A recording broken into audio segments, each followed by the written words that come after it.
ಗೊತ್ತಾ ಮ್ಯಾಮ್, ನಾನು ನೋಡಿದ್ರೆ ಒಂದು ಸ್ಟೆಪ್ಸ್ ಮರ್ತೋಗ್ಬಿಡ್ತಾನೆ, ಅದಕ್ಕೆ ನೋಡಿಲ್ಲ ಅನ್ಸುತ್ತೆ. ಇಲ್ಲ ಬಾಸ್, ಇಲ್ವಂತೆ. ನಾನು ಅರ್ಥ ಮಾಡ್ಕೊಂಡಿರೋದು ಅಂದ್ರೆ ರಕ್ಷಕಿಗೆ ಎನರ್ಜಿ ಬರಬೇಕು, ಆ ಪವರ್ ಬರಬೇಕು ಅಂದ್ರೆ ನಿಮಗೆ ಒಂದು ಡಿ ಬಾಸ್ ಫೋಟೋ ಬರಲೇಬೇಕು, ಡಿ ಬಾಸ್ ಬಗ್ಗೆ ಮಾತಾಡಿಸ್ಲೇಬೇಕು. ಒಂದು ಚಿಕ್ಕ ಟೆಸ್ಟ್ ಇದೆ, ಓಕೆನಾ?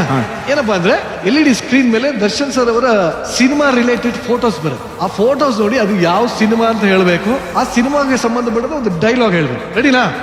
ಜೈ ಡಿ ಬಾಸ್. ಅಷ್ಟೇ. ಮೊದಲನೇ ಫೋಟೋ ಯಾವ ಸಿನಿಮಾ ಇದು? ಅಣ್ಣ ಇದು ಇನ್ನ ಒಂದು 10 ಸಲ ರಿಲೀಸ್ ಆದ್ರೂ 100 ಡೇಸ್ ಸಿನಿಮಾ ಅಣ್ಣ ಇದು. ಮೆಜೆಸ್ಟಿಕ್ ನಮ್ಮ ಬಾಸ್ ಇದು. ಕ್ಯಾ ಬಾತ್ ಹೈ. ಒಂದು ಡೈಲಾಗ್ ಬರಲ್ಲ ಹಂಗೆ. ಮಚ್ಚೆ, ಜೀವನದಲ್ಲಿ ದೊಡ್ಡ ಮನುಷ್ಯ ಆಗ್ಬೇಕಂದ್ರೆ ಚಿಲ್ಲರೆ ಕೆಲಸ ಮಾಡೋದನ್ನ ಬಿಡಬೇಕು. ಏನ್ ಬಿಡಬೇಕು? ಕೆಲಸ ಮಾಡೋದನ್ನ ಬಿಡಬೇಕು. ಎರಡನೇ ಫೋಟೋ ಬರಲಿ. ಯಾವ ಸಿನಿಮಾ ಇದು? ಯಜಮಾನ 100%. ಹೇ ಕ್ಯಾಡ್ಬರೀಸ್, ಆನೆ ನಡೆದಿದ್ದೆ ದಾರಿ, ಬರ್ತಾ ಇದ್ದೀನಿ, ತಾಕತ್ತಿದ್ರೆ ಕಟ್ಟಾಕೋ.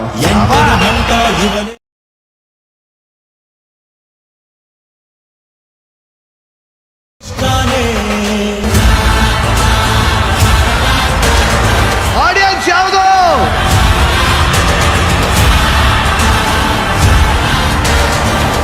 ಅನ್ನನಾಥ್ ಯಾವರು ಅಂತಾರೆ, ಅಂಥದ್ಯಾವ್ದನ್ನೇ ಸೃಷ್ಟಿ ಮಾಡೋನು ರೈತ ಮಾತ್ರನೇ.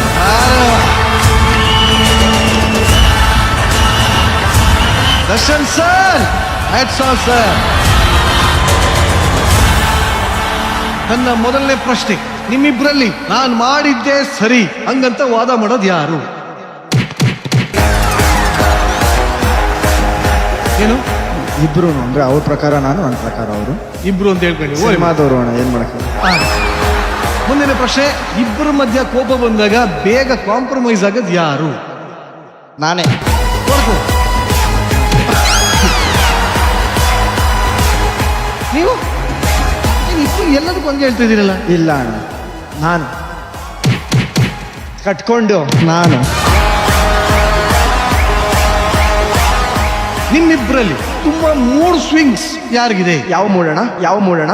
ಅಯ್ಯೋ